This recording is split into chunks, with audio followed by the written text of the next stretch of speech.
Huyu ni rais wa Marekani Donald Trump ametoa taarifa kwenye mtandao wake wa kijamii wa Truth Social inaonyesha kwamba Hamas imekubali mpango wa amani. Ujumbe wa Trump unasema, kulingana na taarifa iliyotolewa hivi punde na Hamas, ninaamini wako tayari kwa amani ya kudumu. Israeli lazima isitishe mara moja mashambulizi ya mabomu huko Gaza ili tuweze kupata mateka kwa usalama na haraka. Naendelea kumnukuu, anasema, kwa sasa ni hatari sana kufanya hivyo.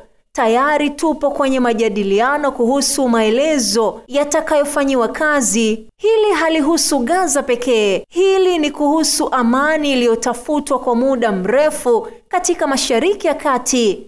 Katika taarifa yake, Hamas imejibu pendekezo la amani la Marekani. Hamas inasema inakubali kuachilia wafungwa wa muda wa Israel walio hai na waliokufa kwa mujibu wa mpango wa makubaliano na mabadilishano uliopendekezwa na Rais Trump, mradi masharti ya ubadilishanaji yatimizwe. Juu ya mustakabali wa Gaza na haki za watu wa Palestina, Hamas inasema hii inahusishwa na msimamo wa kitaifa inayozingatia sheria na maazimio husika ya kimataifa na inajadiliwa ndani ya mfumo wa kitaifa ambao itakuwa sehemu yake.